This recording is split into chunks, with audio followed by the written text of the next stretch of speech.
जड़ चेतन जग जीव जत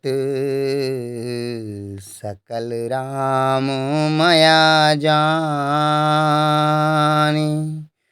बंदहु सबके पद कमल सदा जोरी जुग पानी हो रामा सदा जोरी जुग पानी।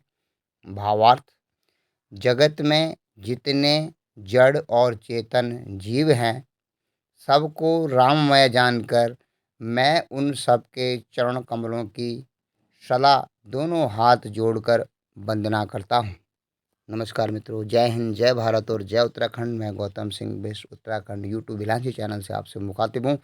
और मित्रों, आप और हम रामायण के छंद, चौपाई और दोहों के भावार्थ की उच्चता में अपने जीवन के लक्ष्यों को तलाश रहे हैं।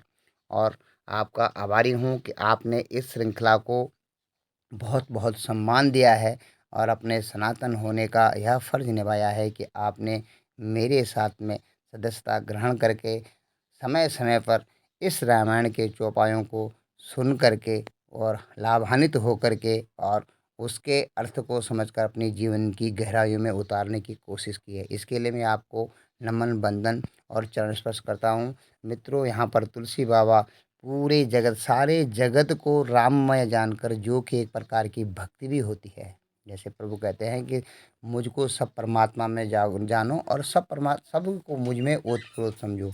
यो मां पश्यति सर्वत्र सर्वत्रम मय पश्यति तस्मै हम न प्रणश्यामि सच में वो न प्रणिशते।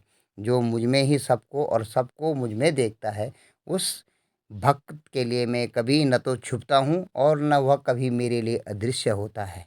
इसलिए प्रभु की जो वाणी है, यहाँ पर तुलसी बाबा उसको दोहे के माध्यम से कहते हैं, जड़ चेतन जग जीव जत सकल राममय जान। जड़, इस जगत में जितने भी जड़ और चेतन जीव हैं सबको राममय जान करके बंदऊँ सबके पद कमल, सबके कमल रूपी चरणों में मैं सदा जोर जुग पान, दोनों हाथों को जोड़ करके उनकी वंदना करता हूँ, उनको नमन करता हूँ, प्रणाम करता हूँ। और आप श्री जो इस समय इस रामायण की श्रृंखला को सुन रहे हैं, देख रहे हैं, सराह रहे हैं, उनको भी मैं वंदन, नमन और प्रणाम करता हूँ। आगे तुलसी बाबा लिखते हैं कि देव दनुज नर नाग खग प्रेत पितर गंधर्व बंदहु किन्नर रजनीचर कृपा करहूँ अब सर्व हो रामा कृपा करहूँ अब सर। भावार्थ, देवता, दैत्य, मनुष्य, नाग, पक्षी, प्रेत, पितर, गंधर्व, किन्नर और निशाचर सबको मैं प्रणाम करता हूँ। अब सब मुझ पर कृपा कीजिए। नमस्कार मित्रों, यहाँ पर तुलसी बाबा अगले दोहे में लिखते हैं कि देव दनुज नर नाग खग प्रेत पितर गंधर्व बंदों किन्नर रजनीचर कृपा करहूँ अब सर्व। कहते हैं कि देवता, दैत्य, मनुष्य, नाग, पक्षी, प्रेत, पितर, गंधर्व, किन्नर और निशाचर जितने भी इस जगत में चल और अचल प्राणी हैं सबको मैं प्रणाम करता हूँ। और आप सब मुझ पर कृपा कीजिए कि मेरे इस रामायण के प्रसंग को अमर बनाइए, अमृतमय बनाइए और ऐसे बनाइए कि जैसे श्यामा गाय का दूध हितकर होता है, उसी प्रकार से इस रामचरितमानस को भी अपनी अपने आशीर्वाद से ओतप्रोत करें। ये तुलसी बाबा लिखते हैं। अगले के चौपाई में तुलसी बाबा लिखते हैं कि आकर 4,84,000 जाते जीव जल थल नभवासी। आकर 4,84,000 सिया राम माया सब जग जानी, करहूँ प्रणाम जोर जुग पानी। सिया राम माया सब जग जानी, करहूँ प्रणाम जोर जुग पानी। भावार्थ, 84 लाख योनियों में 4 प्रकार के श्वेतज, अंडज, उद्भिज और जरायुज जीव जल, पृथ्वी और आकाश में रहते हैं। उन सब में भरे हुए इस सारे जगत को श्री सीताराममय जानकर मैं दोनों हाथ जोड़कर प्रणाम करता हूँ, वंदन करता हूँ और नमन करता हूँ। यहाँ पर तुलसी बाबा इस भाव से कहते हैं और इस चौपाई के माध्यम से उन्होंने विज्ञान सम्मत वाणी, विज्ञान सम्मत जो रामचरितमानस में लिखा है, वे आजकल के वैज्ञानिक भी उससे सहमत होते हैं। कहते हैं, आकर 4,84,000 जाति जीव जल थल नभवासी। 84 लाख योनियों में 4 प्रकार के जीव कहे जाते हैं, जो कि हमारे शास्त्र कहते हैं। उसमें एक आता है सबसे पहले श्वेतज, जो कि पसीने आदि से उत्पन्न हो जाते हैं। कहीं पर अगर पसीना या इस प्रकार की कोई गंदगी भी हो, उसी से भी जो जीव उत्पन्न हो जाते हैं उनको श्वेतज कहते हैं। और अंडज, जो अंडे से उत्पन्न होते हैं। दूसरी प्रकार की योनि होती है जो अंडे उत्पन्न करती है, और उस अंडे से जो पैदा होते हैं उन्हें अंडज कहते हैं। उद्भिज कहते हैं जो धरती फोड़ करके निकलते हैं।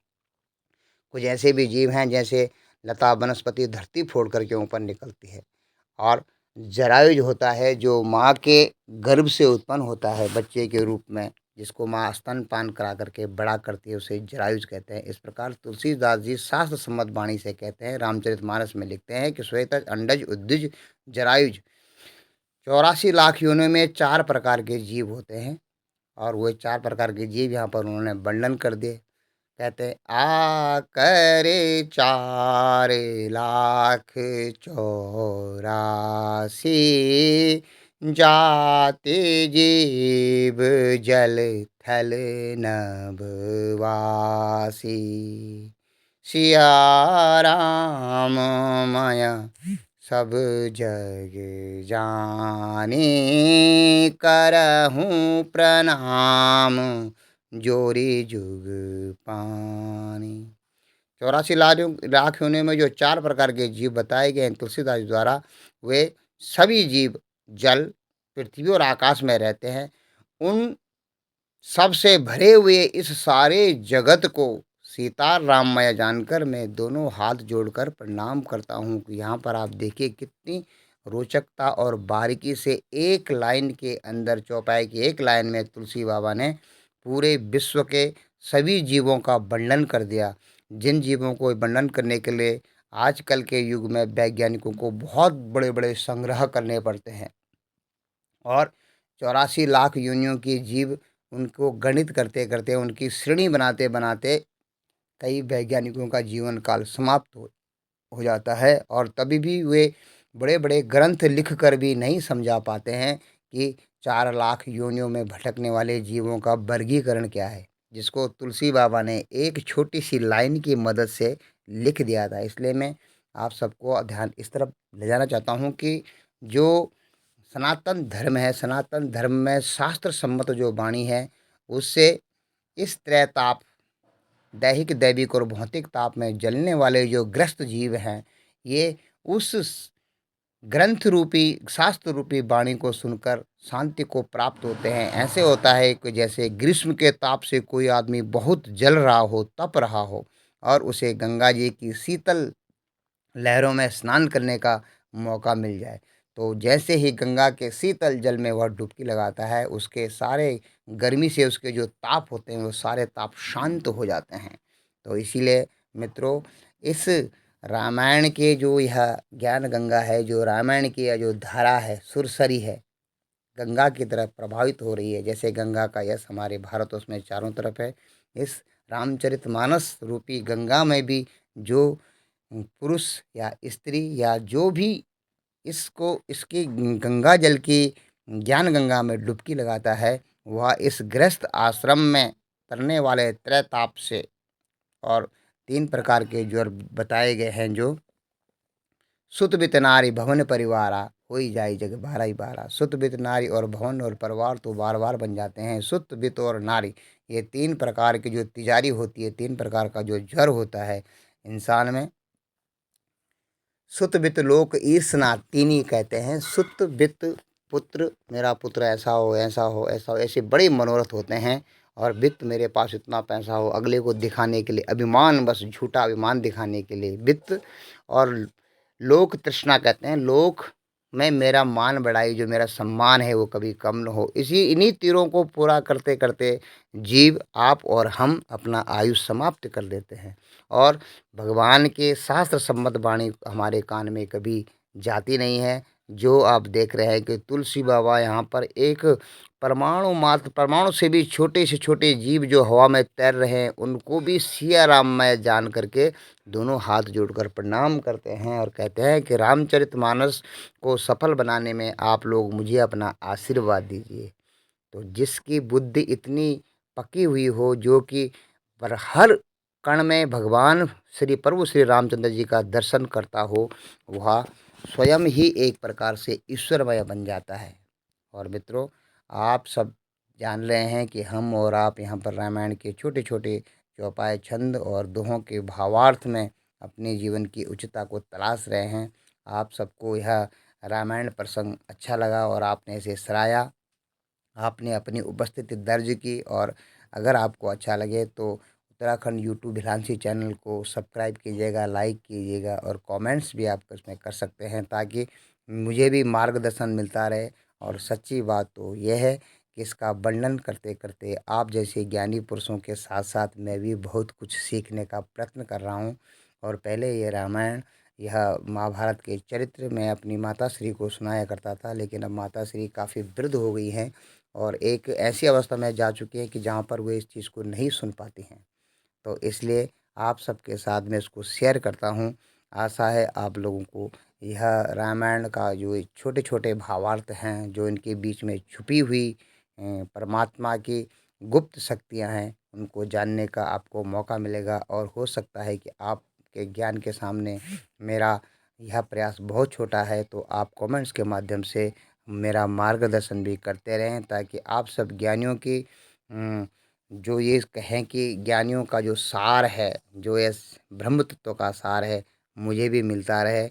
और ज्ञान कभी एक तरफ़ा नहीं होता, ज्ञान हवा की तरह चारों तरफ ही बहता जाता है।